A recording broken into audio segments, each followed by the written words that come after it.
Simplest analogy I could think of.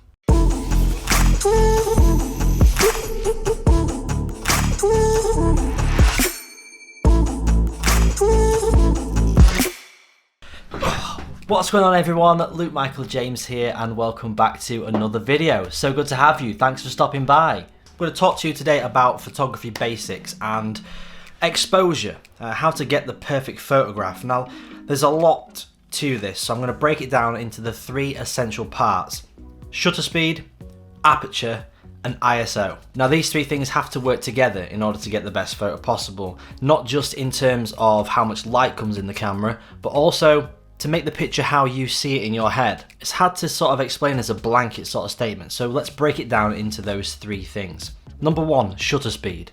Now this may seem obvious, but shutter speed is the speed that your shutter opens and closes in front of the sensor. So the faster this happens, the less light comes into your camera. The slower the shutter speed, the more light comes in. But why does it change? Why do you have the option to have different shutter speeds? Let's just say you are in the park with your kids or your dog and you want to take a picture of them, but they're running around.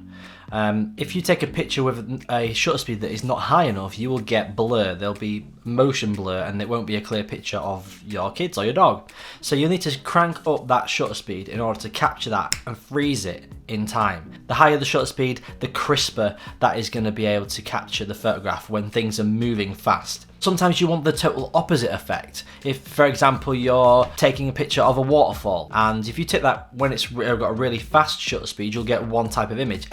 All the water droplets will be frozen in time. But you can use a slower shutter speed to be artistic. If you take a picture of a waterfall, say with a shutter speed of 10 seconds, that water is going to have moved from the top of the waterfall to the bottom by the time that shutter has finished exposing the image. Now everything else will be perfectly still, but that water will look smooth and almost dreamy. Number two is aperture. Now your aperture is the size of the hole in the front of your lens, letting the light into the camera. The wider the aperture, the more light is going to come in, and the smaller the aperture, the less light's going to come in. Now that sort of seems like, well, why don't you just use the widest aperture always, because that lets the most light in. You can use really high shutter speeds, which is true, but that will give you a specific look. Aperture also controls depth of field. Now depth of field is the distance between the nearest and furthest in focus point from your lens. The more depth of field you have, the more will be in focus in your image. Now the wider your aperture, the shallower the depth of field. So you could open your aperture really wide and let loads of light in, but you are going to end up with a very shallow depth of field. So if you're trying to take a picture of three people stood behind each other, only one of those people are going to be in focus. The rest will be blurry, and so obviously you need to bring that aperture down. Now, aperture is measured on a scale using what we call f-stops, and this can be a little bit confusing because it actually seems a bit backwards. The wider the aperture, the smaller the number. f1.4, f1.8, f2.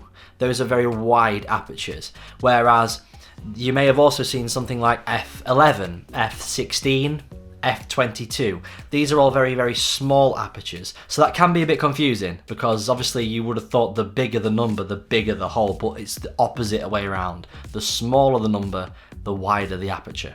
Just as examples, portrait photographers really like using wide apertures because it blurs the background. It can give focus on the person's face or whatever they're trying to put in the picture. On the other hand, landscape photographers will want the front to the back all in focus so you can see the detail of the landscape as it moves through the image. So there are two totally different applications and reasons that you'd want to be using the opposite ends of your aperture scale. Now let's say you want to take a picture of a wave crashing against a rock in your landscape image. You want to be using a small aperture and a fast shutter speed. That's obviously not going to give you much light at all in your camera, and so that leads us to the third thing, which is ISO. ISO represents the sensitivity of your camera's sensor to light. So you can actually bump this in your camera to give yourself more light in your image. If you can't change your aperture because of the circumstances, if you can't change your shutter speed because it's going to ruin the image you want to take, you can bump up this ISO to higher increments and higher numbers to make your camera sensor more sensitive to light, and it will actually brighten up the image as you increase this. Now sometimes this is essential if you're working at an event or taking photos at a concert, for example, because your aperture may already be as wide as it will possibly go, and people are moving around playing instruments, so if you slow that shutter speed down to let more light in, you're going to get blurry photos. So the only option you have is to up your ISO. Now, depending on what type of camera you have, it will cope differently at different ISO levels. The one thing you need to bear in mind and remember when increasing your ISO is the higher you go, the worse the image quality will become. You'll get grain, you'll get noise, you'll have less contrast. I always prefer to shoot with as lower ISO as possible to keep my image as clean as possible. But like I say, sometimes you're just in a situation where you have no other choice but to use a higher ISO. Now, even if you're a beginner photographer, I would definitely recommend shooting in manual mode. That's the M on your mode dial, which depending on which camera you have. I would definitely recommend that you shoot in manual because it will get you using these three things. It will get you using the shutter speed, playing with the aperture to create different depths of field, trying to keep on top of your ISO so it doesn't go too high, sometimes using the ISO in order to create a grainy image to make it look like film. That's, that's a stylistic thing you can do. But the more that you shoot in manual and the more that you are using these three things, the better that you will become. The more you will start to understand how they affect the image, and you should get to the point where you can look through the viewfinder of any camera and you can say, right, I need to increase the shutter speed, I need to dial up the ISO, I need to make sure my aperture is wider because there's something not very nice in the background that I don't want people to see. You should start knowing these, and after you use it for quite a while, it just becomes second nature, just like riding a bike, like driving, like playing the guitar. If you practice enough, you start to know what chords are what. You can just go to the chords, you can go to play these notes because you know where they are. And it's exactly the same with photography. Practice makes perfect, so practice in manual.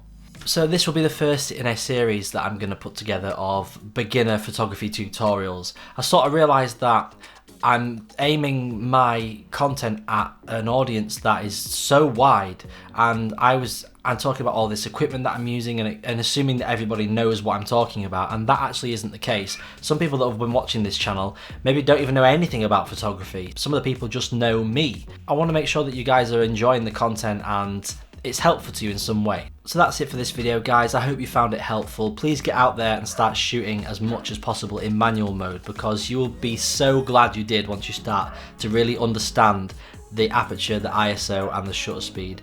Smash that like button if you've enjoyed the video, subscribe if you haven't already, and hit that bell notification so you can see every time I upload. Until the next one though, guys, peace.